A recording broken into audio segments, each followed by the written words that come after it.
आपको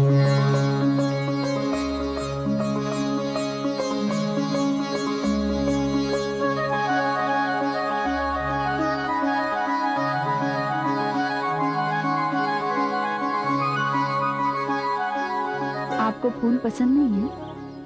फूल जहां भी है परमात्मा पर चढ़े हुए हैं राजकुमारी। उन्हें तोड़कर किसी पत्थर की मूर्ति पर चढ़ाना फूलों की कोमलता को पत्थर की कठोरता पर बलिदान करना है। तो व्यक्ति अपनी श्रद्धा कैसे व्यक्त करे? जिसे व्यक्त करना पड़े वो श्रद्धा है ही नहीं राजकुमारी। मौन ही भावना की भाषा है।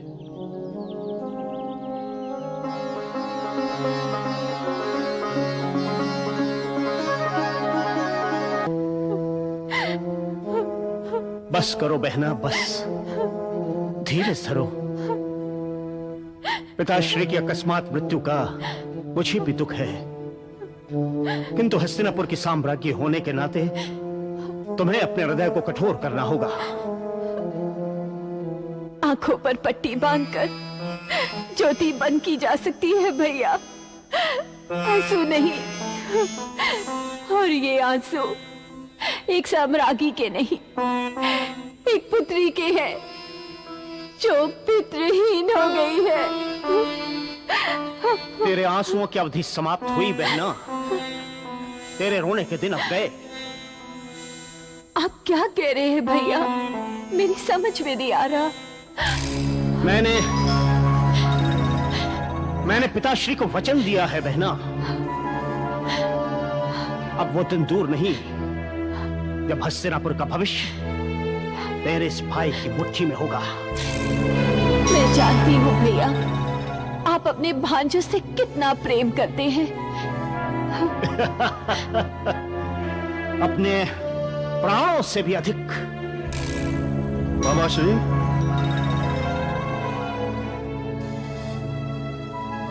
प्रणाम माताश्री।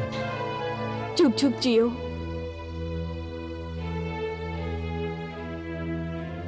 प्रणाम मामाश्री। आयुष्मान भव भांजो। नाना श्री की अकस्मात मृत्यु से समस्त कुरुवंश को शोक हुआ है। हम आपके दुख में सम्मिलित हैं मामाश्री। मामाश्री, आपकी अनुपस्थिति में आपका गुप्तचर वासु संदेश लाया था कि पांचाल नरेश याज्ञसेन द्रुपद ने वासुदेव कृष्ण को निमंत्रित किया है। ओह, तो मेरी आशंका विश्वास में परिणित होने जा रही है। कौन सी आशंका मामाश्री? पांचाल नरेश द्रुपद की कोई भी योजना हस्तिनापुर के विरुद्ध ही होगी, क्योंकि वे आचार्य द्रोण से प्रतिशोध लेना चाहते हैं। वासुदेव कृष्ण से उनका यह मिलन निश्चय ही किसी नए गठजोड़ की भूमिका है। वासुदेव, विश्राम में कोई बाधा तो नहीं पड़ी? कोई असुविधा तो नहीं हुई? नहीं महाराज, धृष्टद्युम्न तो हमें कुछ मांगने तक का अवसर नहीं देता। फिर भी धृष्टद्युम्न युवा है, अनुभवहीन है। यदि कोई त्रुटि हो गई हो तो क्षमा कर देना। त्रुटि तो यह है महाराज कि धृष्टद्युम्न हमें कभी अकेला भी नहीं छोड़ता, हमेशा पहरे पर खड़ा रहता है और हमारी प्रत्येक आवश्यकता हमसे पहले उसकी दृष्टि में आ जाती है।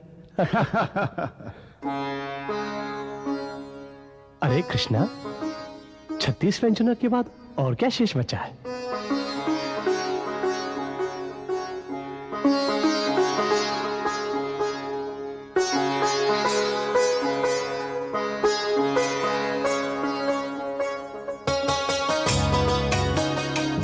माखन।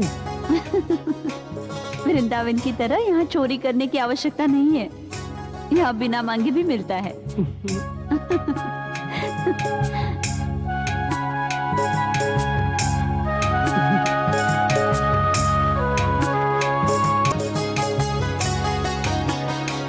वासुदेव, मैंने तुम्हारे सामने एक विचित्र प्रस्ताव रखने के लिए निमंत्रित किया है। आप आज्ञा भी देते तो कृष्ण को शिरोधार्य होती पांचाल नरेश। फिर भी आपने मुझे इस प्रस्ताव के योग्य समझा, इसके लिए मैं आपका आभारी हूं। संभवतः गुरु संदीपनी ने इस संबंध में तुम्हें कुछ इंगित किया हो।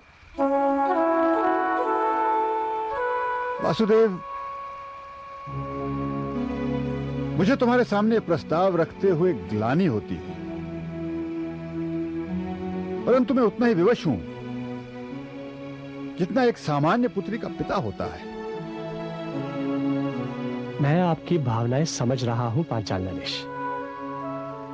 अपने स्वाभिमान, अपने गर्व और अपनी गरिमा के मूल्य पर आपने ये प्रस्ताव रखने का साहस किया, तो कारण अवश्य महत्वपूर्ण होगा।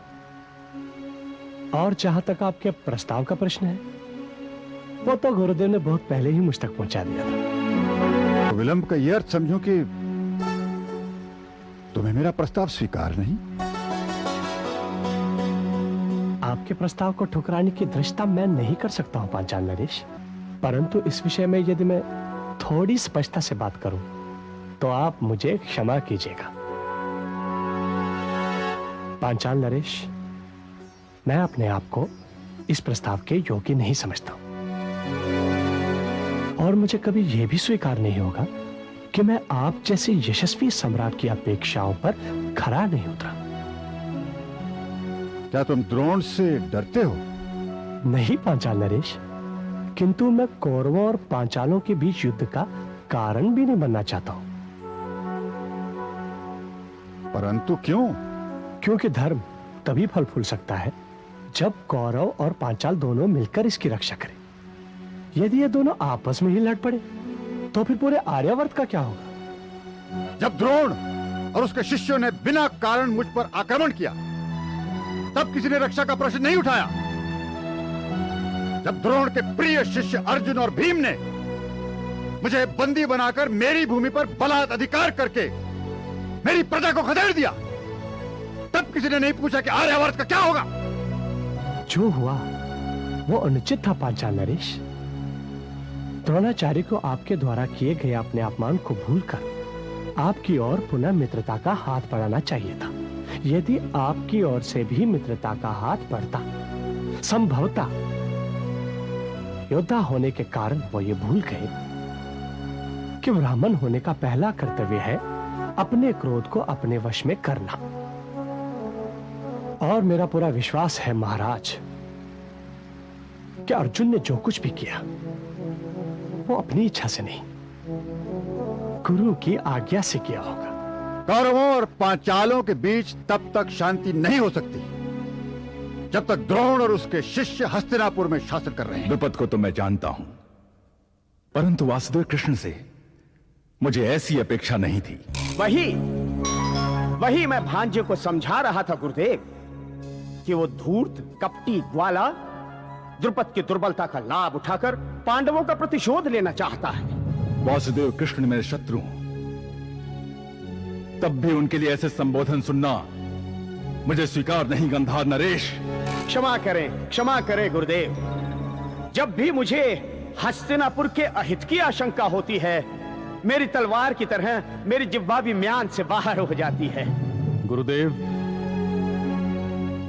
मामा श्री की हस्तिनापुर के प्रति निष्ठा उतनी ही ईर्ष्या के योग्य है जितना आपका वासुदेव कृष्ण के प्रति आदर। वासुदेव कृष्ण मेरे कोई नहीं, परंतु कौरवों के संबंधी हैं।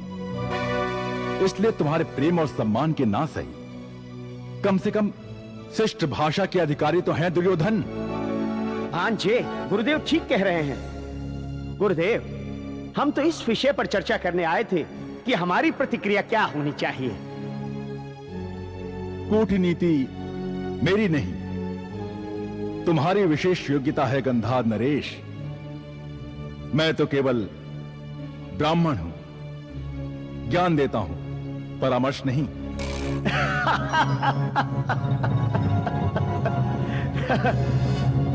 क्षमा करें आचार्य, द्रुपद से द्रोह आपका है, हस्तिनापुर का नहीं।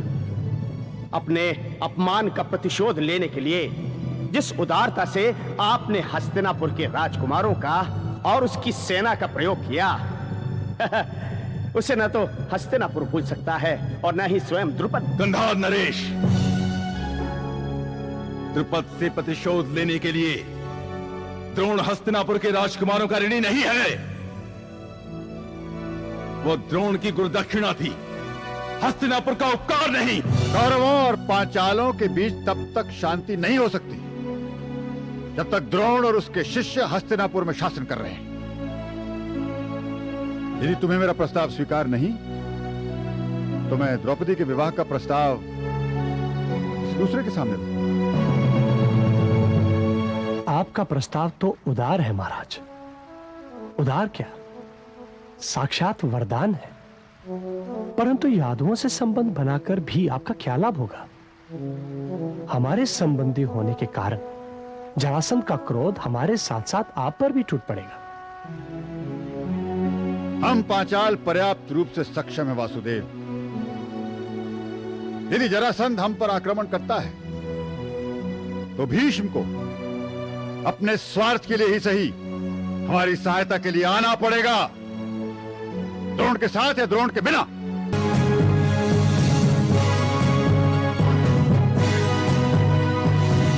प्रणाम पितामह। प्रणाम पितामह। आयुष्मान भव।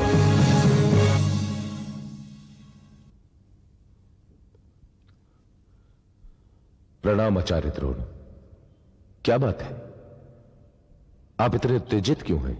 पितामह, कुमारों की शिक्षा के लिए आप मुझे विनती करके लाए थे। मुझे ज्ञात नहीं था कि हस्तिनापुर एक निर्धन ब्राह्मण को उसके ज्ञान के लिए सम्मान नहीं भिक्षा दे रहा है। गांधार नरेश, दुर्योधन, क्या तुम लोगों ने आचार्य द्रोण से कुछ अनुचित कह दिया? स्मरण रखना, हस्तिनापुर में आचार्य द्रोण का अपमान बाद में होगा, पहले भीष्म का मस्तक गिरेगा। क्षमा करें पितामह, भूल हमारी ही थी। पितामह, हमें अपनी सीमा का ज्ञान नहीं रहा। दुर्योधन, सीमाएं मनुष्य को मनुष्य बनाती हैं। सीमाओं के बिना मनुष्य पशु से भी नीचे गिर सकता है। प्रार्थना करो, प्रार्थना करो कि वो दिन मेरे जीवन में कभी ना आए जब मुझे तुम में और पशु में अंतर दिखना बंद हो जाए। आचार्य द्रोण, गांधार नरेश और दुर्योधन की धृष्टता के लिए मैं आपसे क्षमा चाहता हूं। यह सरस्वती का दुर्भाग्य है पितामह कि वो लक्ष्मी की दासी ही बनकर जीवित रह सकती है। ये मुझ जैसे विद्याजीवी भागों की नियति है कि सत्ता और धन उनका शोषण करें। हे आचार्य द्रोण, जिस फल में अधिक रस होता है उसे उतना ही निचोड़ा जाता है। इसे आप फल की करुणा समझ लीजिए या फिर फल का दुर्भाग्य। आप मुझे यह बताइए आचार्य कि गांधार नरेश और दुर्योधन यहां क्यों आए? मुझे यह सूचना देने कि वासुदेव कृष्ण द्रुपद से मिलकर हस्तिनापुर के विरुद्ध दुरभिसंधि कर रहे हैं।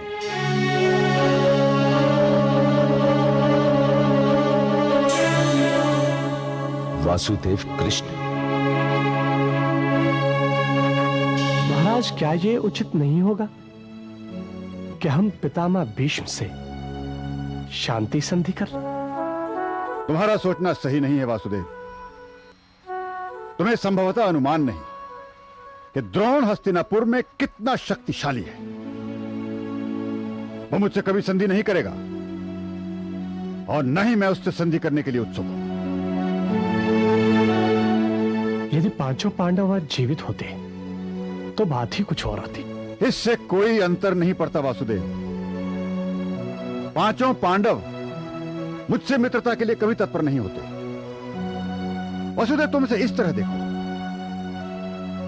यदि द्रोण पांचों पांडवों के पक्ष में होता तो उन्हें हस्तिनापुर से निष्कासित नहीं किया जाता।